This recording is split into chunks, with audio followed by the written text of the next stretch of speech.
This subcommittee will come to order. Members present will be permitted to submit written statements to be included in the official hearing record. And without objection, the hearing record will remain open for 5 calendar days to allow statements, questions, and extraneous materials for the record, subject to the length limitation in the rules. The South Asian subcontinent is one of enormous potential. This important region of over 1.5 billion people, including 40% of the world's poor, is often overlooked or viewed primarily through the lens of the challenges in Afghanistan and Pakistan. But the rest of South Asia is more significant than the attention it receives would suggest. India recently surpassed China as the world's fastest growing large economy, and the region is looking to enhance trade connectivity to boost growth. On the other hand, South Asia still faces major development challenges, including weak governance, corruption, and threats from violent extremism. We will hear from the administration witnesses today on its efforts in these areas. Given China's interest in building influence in the region, I'd also like to hear about the administration's work to maintain relevancy in South Asia. This hearing will focus on the fiscal year 2017 State Department and U.S. Agency for International Development budget requests for the South Asia region. I look forward to hearing from the panel about how we're going to boost U.S. presence in this important region. India is undoubtedly a very important partner for the United States. We have many interests in India, including facilitating India's membership in APEC, which I've spoken about many times and checked in with you guys about, ongoing BIT negotiations, and strengthening defense and security agreements. But 20% of India's population lives in extreme poverty, with 1/4 of the total population completely off the electric grid. If India is to realize its leading role in the region, it must facilitate reforms to create opportunities and better lives for its own people.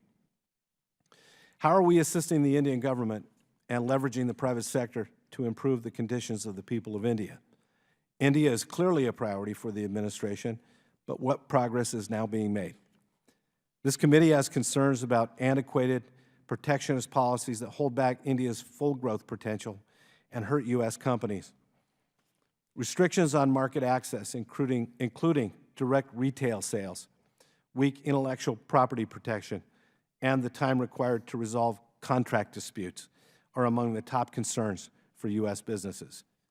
Prime Minister Modi has made economic reform a centerpiece in his administration, and I'm very pleased that he has. What are we doing to help spur the Indian government in the much-needed opening of India's economy? Sri Lanka's new government has been touted as more American-leaning than the prior administration, but more work lies ahead. The FY 2017 budget request for Sri Lanka is a 10-fold increase from previous years, now at $39.8 million. How will such an increase in funding work toward bolstering democratic change and strengthening civil society organizations? Many successful efforts in South Asia are transferable between countries. How are we ensuring adequate transfer of successful programs to leverage resources efficiently? Nepal faced a devastating earthquake last year, and the House responded with a resolution that myself, along with Ranking Member Sherman, put forward. We stood with Nepal, and my state of Arizona even lost one of our finest in the efforts to search and rescue, and we continue to assist in rebuilding. This year's budget calls for an increase of $8.3 million for Nepal for continued relief efforts. Please update us on these efforts in Nepal, including time frame and the outlook to completion. Bangladesh receives the largest amount of U.S. development assistance and global funding in the region. Bangladesh is considered a moderate Muslim country, receives the most attention for counterterrorism efforts, yet continues to struggle. Since 2013, several bloggers and international activists have been brutally killed, 6 in the past 12 months alone. I offer my deepest condolences to the family and friends of USAID employee and local human rights activist who was brutally murdered just a few short weeks ago. Bangladesh also continues to struggle with democratic governance, the rule of law, and corruption. The request for assistance to Bangladesh reflects an increase of $13.5 million. I'd also asked the panel to discuss overall assistance to Bangladesh as it results to countering violent extremism and providing for further freedom of expression without violent recourse. I also want to understand what specific programs are we putting in place to meet these challenges. Finally, the Maldives, the smallest nation in the region, has shown a worrying deterioration of its democracy, as well as concerning percentage of its population traveling to the Middle East as foreign fighters. South Asia is an increasingly important region of the world. It is ripe with opportunity, yet held back by corruption, weak governance, and danger of extremism. With our oversight hearing today, we'll be discussing diplomacy and foreign assistance in South Asia, including progress made over the past year. The United States should also look at how to best connect South Asia to the Asia Pacific. Integration that will be vital to facilitating South Asia's potential. I look forward to the discussion not only on what was accomplished last year, but what we accomplish next year. And before I turn the time over to our ranking member, I would like to recognize the Bangladesh ambassador to the U.S. Would you please stand and be recognized? Thank you, Ambassador. We're really happy to have you here today. And I'd like to now give time to the ranking member, Mr. Sherman. Mr. Chairman, thank you. South Asia, with nearly 2 billion people, by definition, is a major focus of American foreign policy. As the largest democracy, second most populous country, maybe soon to be first most populous country, and the third largest economy in the world, India is perhaps the greatest geopolitical opportunity for the United States. The United States and India share many core values, including religious pluralism, individual freedom, and the rule of law. Over the past decades, the United States and India have worked to bring India out from nuclear isolation, increase defense and security cooperation, narrowed differences over how to combat climate change, and a number of other signs of a more intense and high-quality relationship. Right now, our trade is about $110 billion in goods and services both ways, and we are running a $20 billion deficit. I strongly support Vice President Biden's goal of increasing bilateral trade to $500 billion, and I hope that that is $250 billion in each direction. I know the administration has continued to pursue a bilateral investment treaty with India, and I'm interested in knowing how this will not only increase trade and investment, but lead to balanced trade. And I would admonish the State Department folks who are here, including, of course, the Assistant Secretary. Companies will come to you saying, this is great for America's economy, and what they want is to make $1 million profit off $1 million licensing fee. The State Department needs to focus on the jobs, not the profits. And for example, I've seen the State Department actively market cars made in Germany because, well, Daimler Chrysler asked them to do it. They didn't bother to notice that the car was made in Germany. So I'm hoping that the embassies and others who report to you are focused on the jobs aspect, not just whether there's a familiar American company asking for help. In the International Energy Administration estimates that India will require $2.1 trillion in investment of the power sector alone to meet pent-up demand. I want to do everything we can to ensure that American companies employing American workers provide a good portion of the plant, equipment, and technology that will go into that new infrastructure. When we voted in favor of nuclear cooperation agreement, we were told that India would reform its liability laws to facilitate American participation. I look forward to hearing from the witnesses as to why India continues to have a legal structure that provides that level of liability protection to Russian, French, and Chinese firms that can claim sovereign immunity while, in effect, freezing U.S. companies out of the market. As to Bangladesh, the Chair noted many of the concerns. Despite development progress, there's the continued incidence of extreme poverty, the growth of Islamic extremism. Murderers are working their way through a publicly circulated list of politically active members of religious minorities. Less than 2 weeks ago, School Haz Manam, a USAID employee, Mr. Stivers, was brutally murdered for his activism in human rights. The home of a Christian family was bombed, and just last weekend, a Sufi saint was murdered. I look forward to hearing how we're addressing these concerns, particularly with regard to the significant Hindu minority in Bangladesh.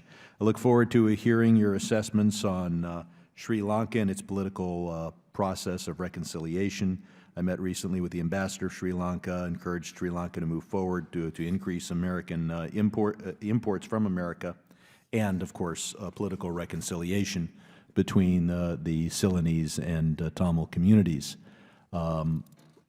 He explained that there was elements of progress, but as I talk to those from the Tamil community, I see that progress could be moving forward more quickly toward giving more local power to local officials and withdrawing the military from the Northeast. Even in the smallest country of the region, the Maldives, with a population of only 400,000, we see important American interests at stake. President Yamin is crushing democracy. It's becoming a recruiting paradise for jihadists. More than 200 Maldivans are estimated to have traveled to Syria and Iraq, the highest record of terrorist recruitment per capita in the world. And when Islamic State fighters return to the Maldives, they don't face prosecution. Of course, there are countries in Europe where returning fighters do not face prosecution, and that is a mistake both for the world and the individual country to which they return. Finally, with respect to Nepal, I hope to hear about the effectiveness of the $130 million U.S. response to the earthquake in April of last year. Ms. Biswal, in your written testimony, you say that the needs are $6.6 billion, 2/3 has been committed, but that we're meeting only 10 to 18% of the housing and health facility needs. My guess is that the commitment may be at the 2/3 level. The actual funding may be at the 5 or 10% level. And I look forward to seeing what we can do and how the administration will justify its $109.3 million request. With that, I yield back. The chair recognizes Mr. Berra for an opening statement, and then we'll get to our witnesses. Thank you, Mr. Chairman. Thank you, Ranking Member. And I look forward to hearing from the witnesses. Obviously, this is an exciting time in the U.S.-India relationship. I mean, it is a remarkable time in terms of the level of economic cooperation, defense-to-defense cooperation, and the possibilities are endless. As working with the chairman, a logical next step in the development of India and more broadly South Asia is India's membership in APEC, and certainly this body looks forward to working with the Department of State to push for India's membership in the APEC and continue to encourage that. That not is only beneficial to India. Obviously, that sets the stage for the next step of potentially getting to a bilateral investment treaty. But it's also beneficial to the entire region of South Asia. Obviously, India is the economic powerhouse, but as India's economy rises and develops, hopefully that then spills over to Bangladesh and the Maldives and the other countries in the region. So I do see this both from the USAID perspective, but also from the U.S.-India perspective and U.S.-South Asia perspective as a great next step to really start to accelerate the South Asian marketplace and the countries. So thank you. I look forward to hearing that, and I'll yield back. Thank you. We're happy today to be joined by Assistant Secretary Nisha Biswal of the Department of State's Bureau of South and Central Asian Affairs and Assistant Administrator Jonathan Stivers of the U.S. Agency for International Development Bureau for Asia. We're appreciative to have both of you here today, sharing your time with us, and I'll recognize Ms. Biswal first. Thank you. Mr. Chairman, thank you very much, Ranking Member Sherman. Thank you very much for the invitation to testify today, and I would ask that my full written statement be submitted for the record so that I may summarize. Without objection. As you know, Mr. Chairman, I spent the formative years of my career working as a professional staff member on this committee, and so it has instilled in me a long-standing respect for the important role of Congress in our foreign policy, and it's an honor and a pleasure to be here before the committee. It's also a deep pleasure to be here with my good friend and former House colleague, John Stivers. John and I just returned from Bangladesh, and we were there in the aftermath of the terrorist attack on Zulhas Manan, and I want to thank both of you and the committee for the strong support of USAID and the U.S. Embassy and the condemnation of this heinous act. I do believe that Zulhas's death reminds us of the risks that our diplomats and development professionals face, and it's important to honor their sacrifices. And again, I thank you for your strong support in that vein. Mr. Chairman, as you noted, South Asia is at a pivotal point in its development. It is on the cusp of a new era of opportunity, but it is also buffeted by stark challenges, as both of you have noted. The strong U.S. partnership with the region is critical to addressing global issues of the utmost importance, mitigating climate change, combating violent extremism, ensuring maritime security, eradicating disease, decreasing poverty, and so much more, as well as unleashing a new era of opportunity, of growth, and of shared prosperity. With India, our diplomatic, economic, and defense partnership is broader and deeper than ever before, as reflected in the strategic and commercial dialogue, in our trilateral and multilateral engagements with India, including the ministerial with U.S., India, and Japan. The fact that we have had an unprecedented 6 leader-level visits and meetings in the last 2.5 years. We are India's #1 partner in military exercises, its leading defense supplier. Our commercial ties continue to expand, even as we explore new opportunities to further increase our bilateral trade. In Bangladesh, we are investing in a key strategic partner in both regional and global challenges such as climate change, food security, reducing poverty, advancing health and peacekeeping. And many challenges remain in this dynamic country despite remarkable progress in many of these areas. 1/3 of Bangladeshis still live in poverty. Its geography makes it susceptible to the impacts of climate change. And adequate protections for workers are still very much a work in progress. Yet, as both of you noted, many of the gains that Bangladesh has made in human development and economic growth risk being undermined by escalating extremist violence. As I noted, the recent slaying of Zulhas Manan, a respected and admired advocate for human rights, has shined an international spotlight on this increasing threat to Bangladesh's diverse and tolerant society. During our visit, John and I underscored Secretary Kerry's message to the government and to the Prime Minister and the people of Bangladesh that the United States will work with them in this fight against violent extremism, and that during a time of such challenge, it is all the more important to respect the rule of law, political rights, and the ability for Bangladeshis to be able to speak freely. But Bangladesh has a history of overcoming difficult challenges, and we're hopeful that with determined partnership, we can also help Bangladesh defeat the extremists and terrorists that threaten their vibrant society. For Sri Lanka, the country's strategic position in the Indian Ocean makes it a key player in regional efforts to ensure maritime security, to protect freedom of navigation, and respond to natural disasters. Our bilateral relationship, as you have noted, has been transformed over the past year thanks to a unity government led by a president and prime minister that are committed to reforms that can benefit all Sri Lankans. We recently launched the first U.S.-Sri Lanka Partnership Dialogue and continue to look for opportunities to expand our partnership.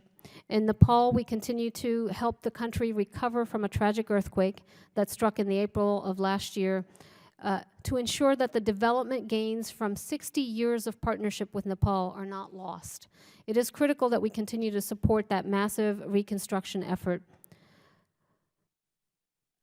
And finally, given time constraints, I will refer you to my written testimony for Maldives and Bhutan, but we share the concern that on Maldives that the deteriorating democratic space in Maldives creates a breeding ground for extremism, and we are determined to work with partners and friends in the region and across the Commonwealth to ensure that we can support the aspirations of the Maldivian people for a democratic society. Finally, let me just conclude by recognizing that the rebalance to Asia that the President has put as one of the centerpieces of his foreign policy is fundamentally a recognition that the security and the prosperity of the American people is inextricably linked with the security and prosperity of Asia. And nowhere is that more evident than in the South Asia region, and we look forward to continued engagement with the important countries and people of that region. Thank you. I look forward to your questions. Thank you, Mr. Stivers. Thank you. Chairman Salmon, Ranking Member Sherman, distinguished members of the subcommittee, thank you for the invitation to testify today on advancing U.S. foreign policy goals in South Asia. It's an honor to be back again before this committee, especially alongside my friend and colleague, Assistant Secretary Nisha Biswal. Before I begin, I'd like to extend the deepest condolences to the family and friends of Zulhaz Manan. He was a member of the USAID family in Bangladesh, and he was brutally murdered late last month. Zulhaz embodied the very best of USAID. He was an heroic leader for human rights, including on LGBTI issues. His tragic loss is a reminder of the risks that our staff take every day in the field to improve the lives of the most vulnerable people. Last week, Nisha and I were able to meet with his family and friends to better understand his life and legacy and what he was fighting for in Bangladesh, in addition to the growing violent extremism in that country. We are urging the Bangladesh government at the highest levels to fully investigate this violent attack and others and bring the perpetrators to justice. We are also ensuring the safety and security of our staff is our highest priority in this difficult operating environment. The President's budget request of $440.7 million for South Asia reflects our sustained commitment to this vitally important region. While the region has achieved much success in terms of development, significant challenges remain. South Asia has roughly 1/3 of the world's extreme poor, both the highest rates and largest numbers of undernourished children in the world, and is extremely prone to natural disasters, as we saw last April in Nepal. We're working through three primary approaches at USAID. First, we're pioneering a new model of development that focuses on leveraging our impact and our funding by using public-private partnerships, science, innovation, and regional solutions. For example, in India, while our assistance dollars have been steady, the total value of U.S. development programs has doubled because we're leveraging the private sector and international donors to move forward and make progress on a lot of the very important human development and health outcomes that we want to have there. Second, we're building pathways out of poverty through integrated approaches with the three presidential initiatives on global health, Feed the Future, and global climate change. And third, we're promoting democratic governance and empowering reformers because we know that the best chance in promoting democratic change is to empower the reformers to change their country. In Bangladesh, USAID has helped the country make enormous progress in recent years. They've been able to cut their poverty rate in half. They've reduced deaths of mothers and children by more than 2/3. They've improved the management of 2.5 million acres of forest and wetlands, home of the endangered Bengal tiger. And we've helped introduce new rice varieties that can withstand flooding and high salt levels. And as a result, Bangladesh now does not have to rely heavily on rice imports. Despite this progress and the tradition of tolerance in Bangladesh, rising violent extremism is a threat to the country's development. USAID supports those who represent a democratic, pluralist society in Bangladesh, such as civil society and journalists. USAID also works to address a weak judicial system by strengthening the ability of the institution to uphold the rule of law and bring perpetrators of violent extremism to justice. We will continue to analyze, update, and implement our strategies to best help the reformers increase and maintain the right of the Bangladeshi people to freely express themselves through their religion or their political views. In India, successfully addressing health challenges means success on a global scale. Accordingly, the bulk of the budget request for India will go towards maintaining momentum on goals related to child and maternal survival, HIV/AIDS, TB, clean drinking water, and sanitation solutions. Addressing gender inequality is a cross-cutting focus of our USAID initiatives in India. We're helping to implement a Safe Cities partnership that focuses on increasing safety for women in public transportation, schools, streets, and connects women with advocacy and support services. When the earthquake struck last year in Nepal, our 20-year investment in disaster risk reduction proved critical to Nepal's ability to respond. From more than 1,000 USAID-trained first responders who conducted search and rescue missions saving lives, to a major hospital that continued treating patients uninterrupted due to the preparedness plan we helped them establish, the U.S. government mobilized $130 million to respond to the immediate post-earthquake needs, including construction of temporary schools, emergency nutrition and food, and expanding our counter-trafficking person work to earthquake-affected districts. Many obstacles lie ahead. Reconstruction from the earthquake is likely to take many years, with total economic losses estimated at $7 billion. U.S. support for the international effort to help Nepal's recovery is critical to helping maintain development progress. In 2015, Sri Lankans went to the polls to support a sweeping democratic reform agenda. Seizing on this democratic breakthrough, USAID is helping Sri Lanka strengthen democratic institutions through the parliament, judiciary, auditor general, as well as support for civil rights and human rights. In addition, we're providing economic help for the poorest and most vulnerable Sri Lankans, especially in former conflict zones with resettlement and economically lagging regions. Mr. Chairman, alongside diplomacy and defense, development plays an indispensable role in advancing our security and prosperity. We must address both immediate crises and the root causes of poverty, conflict, and instability. This is the heart of our work in the South Asia region. I appreciate the opportunity to testify, and I welcome any questions. Thank you. I'll ask the first question. While the U.S.-India policy has been a pretty healthy one, and our security relations have improved dramatically over the last 15 years, I don't believe that our economic relationship has quite kept pace.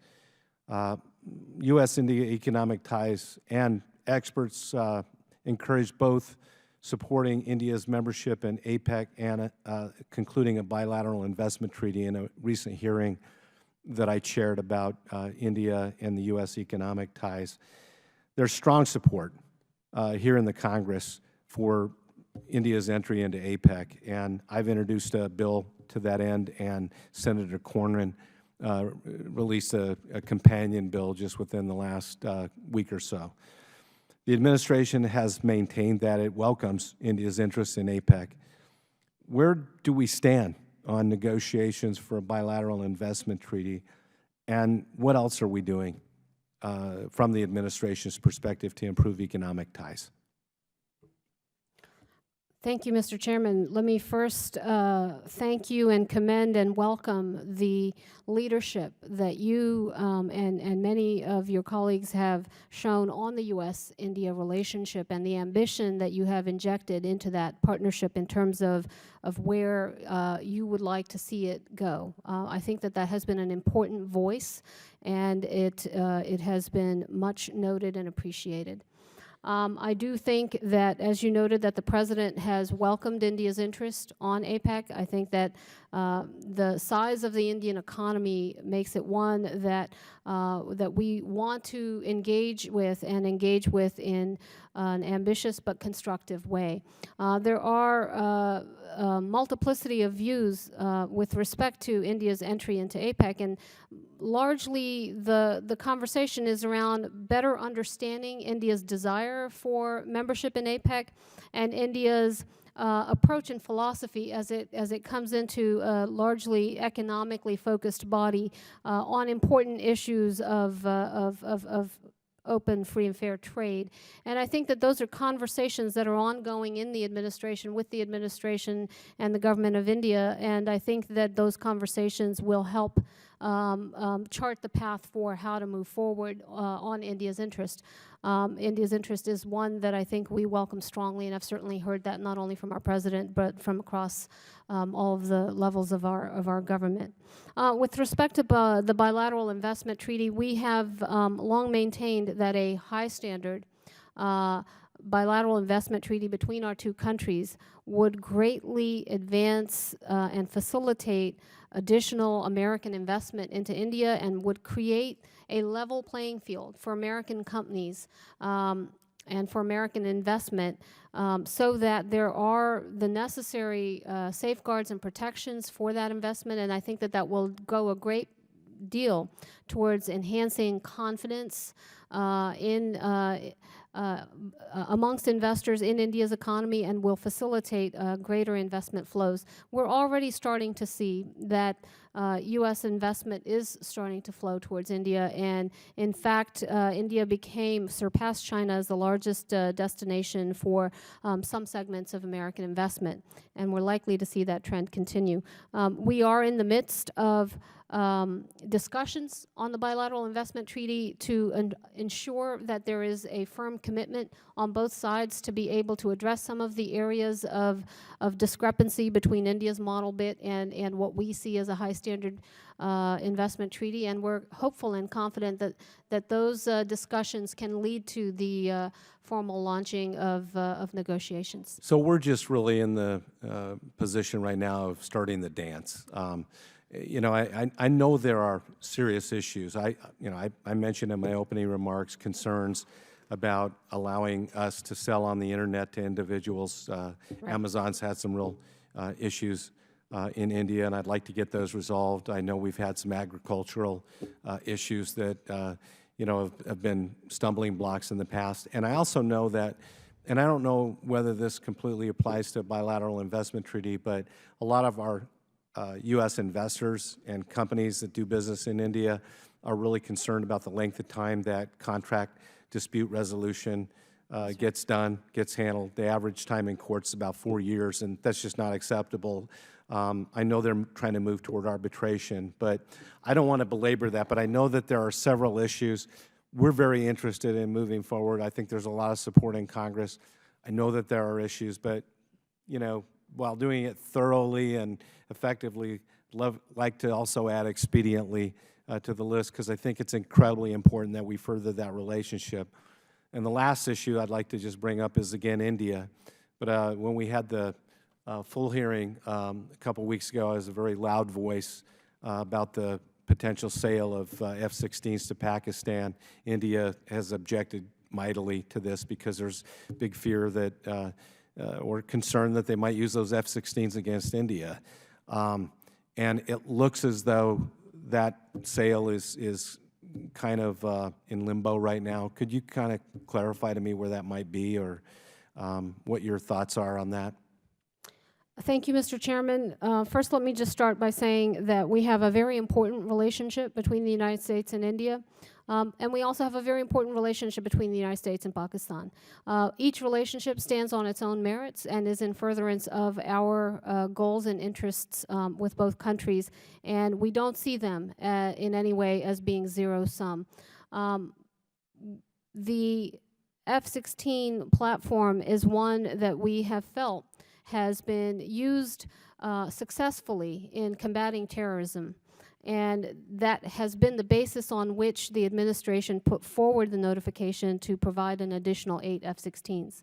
However, we understand the very serious concerns that have been raised by Congress, and those concerns are right now being taken into consideration. And so I don't have an update for you on with respect to that notification and where it goes, but I will say that we have recognized the concerns that Congress has raised with us. In fact, I'm just going to say one last thing and then hand it over to Mr. Sherman, but I do believe that the administration has listened to what Congress said. I believe you are trying to be responsive, and I want to compliment you for that, because this was across the aisle. This wasn't just Republicans or Democrats. This was across the aisle, a lot of concern that was expressed, and to its credit, the administration, I believe, is taking those things into account, and I want to thank you for that, and I'll yield my time to Mr. Sherman. Thank you. I know the staff loves the chairman very, oh, good, they did start over my time. I thought they were going to charge my time for the fact that the chairman had extra good things to say. People outside Washington look in Washington and say they come up with every weird argument to help Wall Street. and to help corporate America. When you go over to the Ways and Means Committee, we're told that we should forgo tax revenue because we need to create capital, because capital helps the American worker. So we have a capital gains allowance. We have, I used to be able to name 100 things we do to increase the amount of capital available for investment in the United States. Then you walk on over here from Longworth and you come to this room, and we're told it's just a wonderful thing if this capital we've accumulated can be deployed to India. And that what we need is to have taxpayer-paid officials negotiate a great BIT agreement so that American companies will feel good about taking this capital, which the Ways and Means Committee helped them create, and invest it abroad in India and elsewhere. Is there an analysis that shows whether a quality BIT agreement will increase jobs in the United States? Is there, and is there one that's not paid for by Wall Street? Thank you, Mr. Sherman. Mr. Congressman, let me just say first and foremost that we are in support of an increase and enhancement in two-way trade between the United States and India, one that seeks to grow investment of U.S. companies in India, but equally of Indian companies in the United States. And a high-standard bilateral investment treaty is not about necessarily whether this will facilitate the outsourcing of jobs. It's about actually creating the level playing field that ensures that U.S. investors are getting the same protections and fair and equitable treatment as investors from Japan, from South Korea, and over 50 other countries that already have investment treaties with India and enjoy those kinds of protections. But I take your point with respect to ensuring that the trade and investment between the United States and India is one that accrues benefits in both directions. And to that effect, I would note that according to the U.S.-India Business Council, Indian companies have invested more than $11 billion in the United States over the past decade, and we probably can attribute close to 100,000 U.S. jobs in all 50 states to But if I can interrupt, I don't think we need a BIT to encourage Indian investment in the United States. I haven't heard too many Indian companies saying they won't invest here unless we do a BIT that they feel that they're being discriminated against as opposed to Japanese or British investors. We welcome the Indian investment here. It is a small portion of American investment there, and a BIT will encourage more American investment there. Let me shift to another aspect of this. One of the things we export is planes. I know that the French and German foreign ministries are working every day to sell an Airbus. What have you and the diplomats who report to you done to get them to buy American planes? Thank you, Mr. Sherman. Other than ask them not to ignore the silliness in Washington where we almost eliminate the Ex-Im Bank. Hopefully you hypnotize them into ignoring that craziness here. Congressman, we do a great deal of commercial advocacy on behalf of American companies to ensure that U.S. Companies are able to... I'll need to interrupt you. This is kind of a test. I know the standard talking points that you're in favor of commercial advocacy. I'm kind of testing whether that's for real because I had a different assistant secretary come here and say that they've agreed on commercial advocacy and then testify as to how he had helped promote German-made cars without knowing it. So that's why I asked a very specific question about planes to see whether you could point to real specifics or whether it was just the talking points that we believe in commercial. So we have seen a dramatic increase in defense sales to India. I'm talking about civilian planes. This is a question about civilian planes. On the civilian planes, I'll have to get back to you on the response on that. But I know that we have seen some major defense and transportation infrastructure projects where American companies have won, including GE's locomotive, including a number of defense contracts with Lockheed, with Raytheon, with Boeing, et cetera. I know the defense business is there, and you'll get back to me on the commercial side. I brought up in my opening statement civil nuclear industry. Obviously, Bhopal did not cast America in a good light. We saw the deputy secretaries meeting with the foreign secretary on this issue. How close are we to being able to put American nuclear companies on the same liability level as others? Congressman, I would say that one of the areas where we have been able to have significant breakthroughs is on the civil nuclear cooperation. We have seen in the past year and a half significant progress with respect to India's establishment that its liabilities law are compliant with the International Convention on Supplementary Compensation. India has now ratified and it is now a member of the International Convention on Supplementary Compensation. India has established insurance pools that again. Has the U.S. nuclear industry said yes, that's enough, or do they still regard it as not enough to allow? I think each individual company at this point has to make its own commercial decision in terms of risk and in terms of opportunity, and I think you are starting to see companies making those decisions individually. Some are further along down that road than others, but it is largely at this point a commercial decision, and we stand ready through the U.S. government, through our financing bodies like the Exim So Bank you're saying to support Indian that. law fully matches the protocol on liability? That's correct. We do believe now that they have attested that they meet those. I've gone over time. Thank you. Okay, I'd like to yield to Mr. Perry. Thanks, Mr. Chairman. Ladies and gentlemen, thanks for being here. I'm not sure who can or will be willing to answer the question, but I'm hoping one of you can. So the 2017 budget request for Nepal includes an over 300% increase in OCO, or Overseas Contingency Operations funding, and a nearly 50% decrease in the base. Now, while the OCO request includes some continued earthquake assistance, it also includes a significant amount of funding for seemingly normal programs like elementary reading education. Can either one of you elaborate on the justification for shifting so much to the OCO account for Nepal? Well, thank you, Congressman, for that question.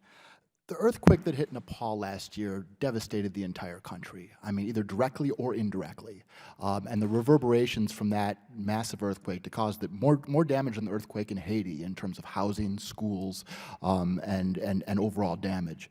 And much of the budget will support this longer-term recovery. Again, it's all interconnected. You pointed out primary education, but realize over 8,200 schools were destroyed during the earthquake, and I think that the reconstruction, certainly, and a lot of the other development that we do, it's hard to draw the line in what's earthquake and what isn't in terms of how we move forward on development. And so, we believed that all of our efforts did meet the definition of OCO in terms of responding to a natural disaster in that country.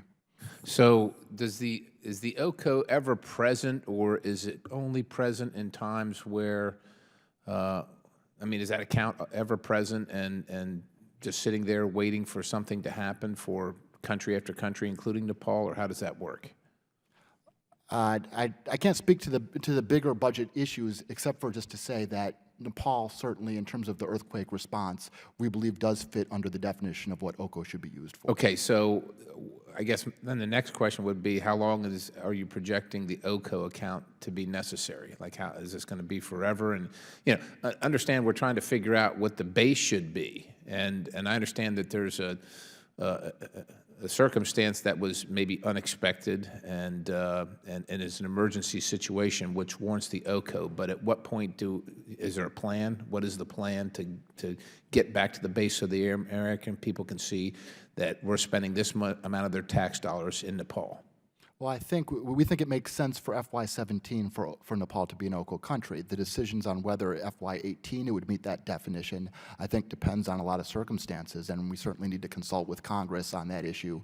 And next at the time where that FY18 budget is submitted, so I think that has to be determined at that time. So there essentially is, like, you can't say that in 2017 under this OCO budget, this is what we plan to have completed, and which will require a continuation of OCO in 2018, or will be substantially complete in 2017, and then go back to the base. I mean, shouldn't we kind of have some idea now of where we're going to stand at the end of the year, or do we just have an expectation we're just going to spend all this OCO money, and at the end of the year we'll take a look around and see what we got, and then see if we need more? I think we have to evaluate FY18 at the appropriate time. I think we can evaluate FY17. I think over this next year we can see how much progress has been made there. It's been very slow progress in Nepal in terms of earthquake recovery, and I think that's a decision that we have to make, in consultation with Congress, of course. But do you hear what you're saying? So to me, if I know, just you have an accident with your car and your insurance company, and the adjuster looks at it and says, here's the damage. You didn't expect this is an emergency situation. You need the vehicle. It's going to cost $3,000 to fix it, right? And so we set up an OCO fund, which is your insurance company, that pays the $3,000 to fix the car. You take your deductible out.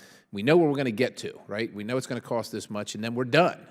But what you're saying is that this thing happened. We've got an open-ended budget as far as the OCO will go, and we'll look at the end to see where we got what we got done. We have, in other words, there is no plan, there is no estimate, there's no evaluation of when how far this is going to go. I mean, until we get to the end, we don't have an idea. Congressman, I understand the gist of your question. I think the reason why you're not getting the clarity in the answer that you want is because we haven't yet determined in the FY17 funds how much out of OCO we will be able to put towards Nepal because of all of the other contingencies and exigencies that are also right now under discussion. When we have a clarity of how much of the Nepal recovery and reconstruction we will be able to accomplish this year, we'll be able to make a determination if in FY18 we will need to pursue that or not. But it is a very finite and limited use of OCO for essentially this earthquake recovery and reconstruction. And we hope to be able to have clarity for you as we get a better determination of how much we'll be able to do out of the 17 funds that Congress provided, if we're going to need to pursue any additional in the out year. With the chairman's indulgence, let me ask this one last question. So with the request being a 300% increase in overseas contingent, the OCO fund, a 300% increase and a 50% decrease in the base, based on that, if you get that, you must be planning for something with that money. You must have come up with some estimate to arrive at the 300% increase and the 50% reduction of the base. Will you be done with the work if it goes as prescribed, as expected at the end of the year or not? I'm sorry, and I misspoke. It's the FY16 appropriation, which is right now with us, where we're trying to make a determination. So the combination of what we are able to realize in 16 with what we've requested in 17 will, I think, determine whether if we need to pursue anything else in 18 or not. And we hope to be able to give you some clarity on that. Those are conversations that we are very much in the midst of right now in the administration, looking at some of the other contingencies that we're trying to address. And these are also conversations that we're very much having with the appropriators to also understand their priorities, Congress's priorities with respect to the use of OCO. All right, one last comment before I yield. I would just say, to me, from my standpoint, if I'm one of the appropriators and you've got a 300% increase request and a 50% deduction in the base request, ostensibly to go towards the OCO,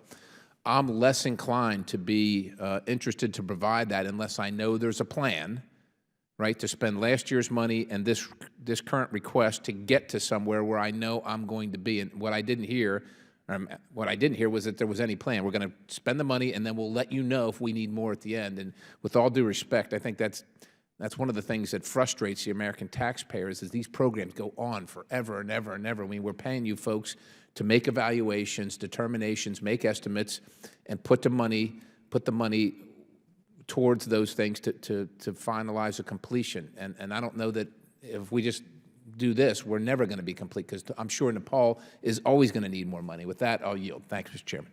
Thank the gentleman. Ms. Gabbard. Thank you, Mr. Chairman.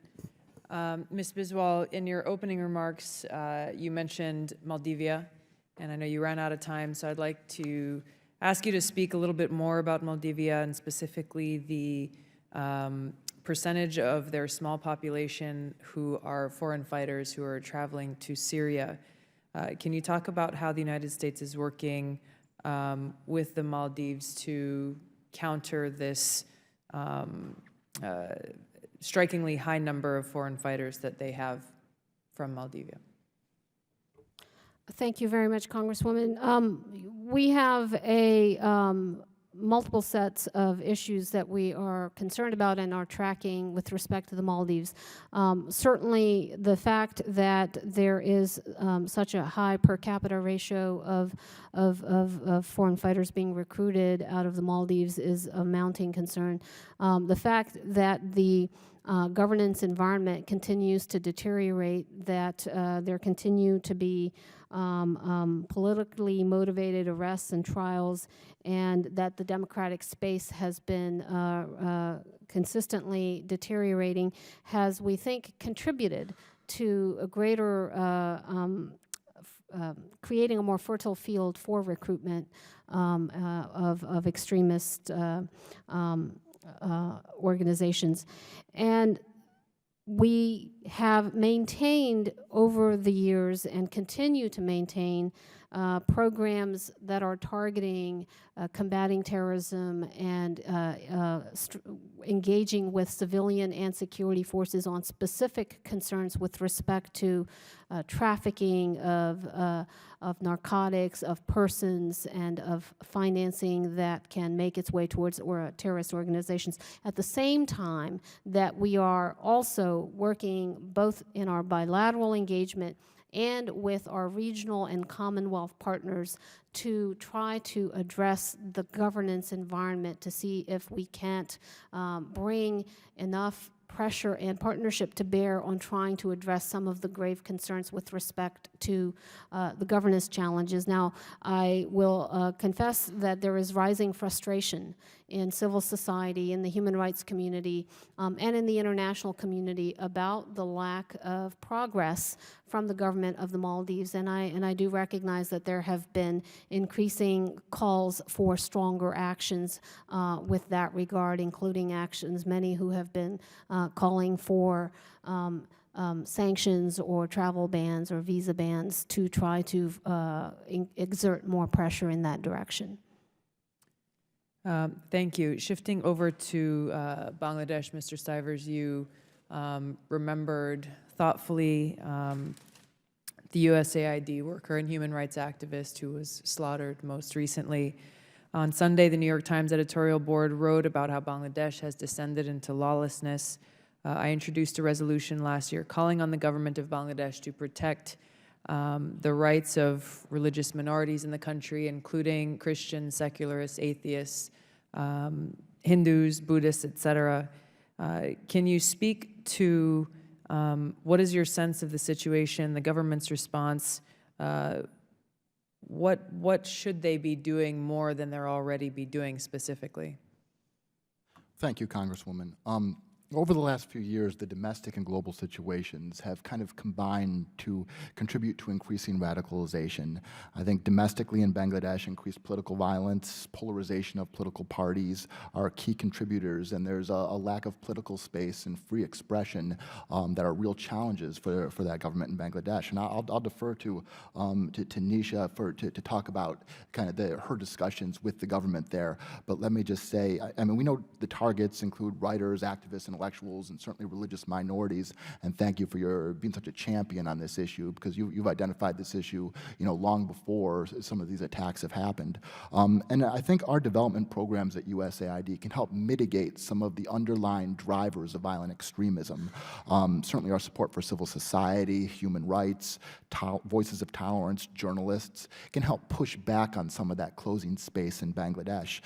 We do work with the judiciary, and I know DOG and the Bangladesh police, support each other on community policing efforts. And so our work in this sphere to promote free expression, to promote those reformers who are pushing for more free expression and democracy and better governance in Bangladesh. Those are the folks that we support at USAID, and Zulhaz Manan was really a hero in pushing on those exact things.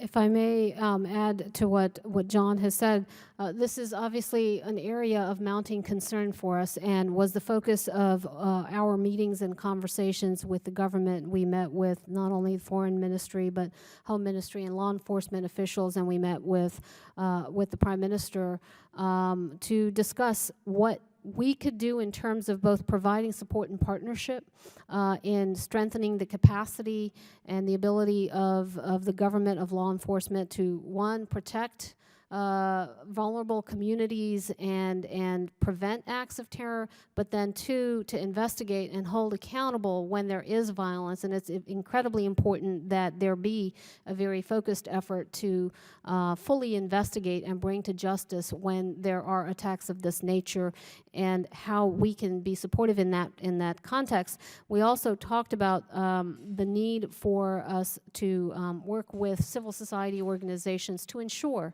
that they also have access to tools and training and information with respect to their own security. And so there is an effort underway right now from the United States to see what more we can bring to bear in terms of tools, technology, and resources. We've got a team heading out this week with my deputy, our Ambassador Bill Todd, who formerly served as the Assistant Secretary in INL, but he's going along with a team from the Counterterrorism Bureau, from the CSO office, and others. And quite frankly, we expect that we will be engaging in a fairly intensive effort in the weeks and months to come to see how we can further strengthen efforts to secure vulnerable populations and to turn the tide on extremism and terrorism in Bangladesh. Thank you, Ms. Biswal. I'm over my time, but in closing, in all of your remarks, you talked about the tools that the U.S. is trying to provide to support the Bangladesh government, but you didn't talk about the leadership and the resolve that must begin and come from the government of Bangladesh if there is to be any progress. There's tools, and then there's leadership and commitment to standing against these acts of terrorism and extreme violence, and a commitment to hold those perpetrators accountable. Thank you, Mr. Chairman. Mr. Shabin. Thank you very much, and thank you for being here today. First of all, I'd like to talk briefly about Sri Lanka. They held elections, obviously, in 2015, and it's kind of marked, I would say, a political shift that's pretty significant in the country. I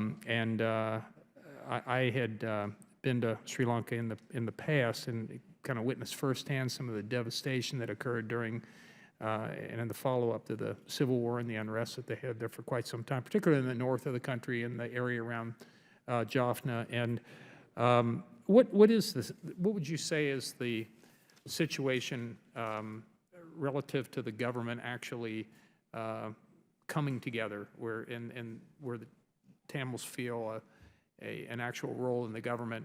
When I was there, and this has been probably 5-6 years ago, they didn't feel like they were being treated at all well by the government. And the government obviously had a different point of view on this. But what would you say is the situation, and especially on the ground in the north? They said they were being excluded from being in the police departments and a whole range of jobs and things. How are things now? Thank you, Congressman. Let me say that there has been a sea change between what the environment and the perception was in Sri Lanka amongst the Tamil and other minority populations in Sri Lanka prior to the January 8th, 2015 election, and what has been the feeling, the perception, and the reality since then. Now, it is and continues to be a work in progress. There are many, many areas where we want to see more actions and more progress, but we do see a commitment and a steady sense of actions from the government, including on the return of land. Over 3,400 acres of land have been returned from military to the original landowners. We have seen the government take steps to start looking at constitutional reform by convening its parliament as a constitutional assembly. We have seen for the first time a Tamil leader named as the opposition leader in parliament. In May, the UN special rapporteurs on judicial independence and torture were welcomed into Sri Lanka, both of whom were denied entry by the previous government, and the government has shown itself willing to examine both the progress and the shortcomings and to engage in an honest and open dialogue on what it needs to do. We need to see some more progress on things like the establishment of a commission on missing persons. We'd like to see them take a look at their Prevention of Terrorism Act and to see how it can be revised or reformed in light of changing circumstances on the ground so that civil liberties can be ensured, and many other things that I think we'd like to see greater progress on, but we are encouraged by the fact that there seems to be a commitment to move forward. All right, thank you. I've got a couple of follow-up questions. However, I've only got a minute and a half, and I wanted to shift over to Bangladesh, so let me do that kind of quickly here as well. The first time I was in Bangladesh, Khalida Zia was in power, and when I went back most recently, which was maybe 2 years ago, Sheikh Hasina was in power and met with both of them, on both those occasions. Obviously, they have different points of view on a whole range of issues, but the most recent time, it was a couple of months before the election that didn't, well, the election happened, but it was boycotted by Khalida Zia's party. And are there a couple of questions? One, do they anticipate elections anytime in the near future, or what's the status on that at this point? And then, most importantly, relative to the violence that we've seen with the Islamist extremists that have literally hacked people to death and other horrific things. In general, it tends to be when people have criticized extremism, those people are targeted. Do you see that as being an ongoing phenomenon? What is the government trying to do to push? What are they doing to crack down on it without expressing or without suppressing freedom of speech and the press, et cetera? All in about 30 seconds. Thank you, Congressman. With respect to the elections, my understanding is that the next elections would take place in 2019. I have not heard any indication that there would be a earlier timetable in terms of the term, when the term is set to expire. We do continue to urge that there be a more inclusive political process and that the democratic space in the country be expanded to allow for peaceful political activity. There has been a history of political violence in Bangladesh, including particular spate of political violence in 2015, which was of concern, and we noted it both publicly and privately in our conversations with political parties. So I think that is going to continue to be a space that we need to engage on and to continue to bring to bear. some pressure to see some additional progress on political inclusion in Bangladesh, but also a respect for a violence-free space in politics in Bangladesh. And finally, with respect to the rising incidences and the frequency of incidences of violence, of extremist violence in Bangladesh, I think that is something we are seeing action and focus from the government on, and that is something that I think we want to try to, again, further capacitate. So I did not mean to convey that the government of Bangladesh is not seized with the problem. I do believe that they are. I believe that the Prime Minister was very clear in her determination to try to address this. I think we can bring to bear, through our partnership, greater capacity and greater focus on that. Thank you. My time's expired. Mr. Connolly. Thank you, Mr. Chairman, and welcome. I wanted to go back to Nepal for a minute, following up on the gentleman from Pennsylvania's questioning of the use of overseas contingency accounts.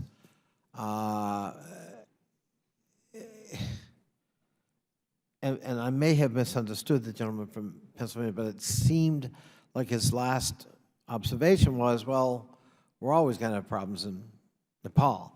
And that's true, but I wanted to put this in perspective. The earthquake that occurred over a year ago in Nepal was it not like the third largest, most intense earthquake ever recorded, Mr. Stivers? Somebody? I'm not sure if it was the third, but it was certainly, the devastation was enormous. And there was a as far as second, disasters. quote, aftershock that was almost equally powerful. Is that not correct? That's correct. And it led to complete destruction of villages in many valleys. I mean, total. And Is that correct? yes, And destroyed, UNESCO preserved shrines and monasteries throughout the country, including in Kathmandu, the capital, and also led to a massive landslide on Mount Everest itself, which did damage and took lives as well. Is that correct? yes. Any estimate of what the total cost of the damage done from all those events might have been? The estimated damages are almost $7 billion. How much? $7 billion $7 billion. due to the earthquake. $7 billion in a country In one of with, the poorest countries in the world. right, and how many people live in Nepal?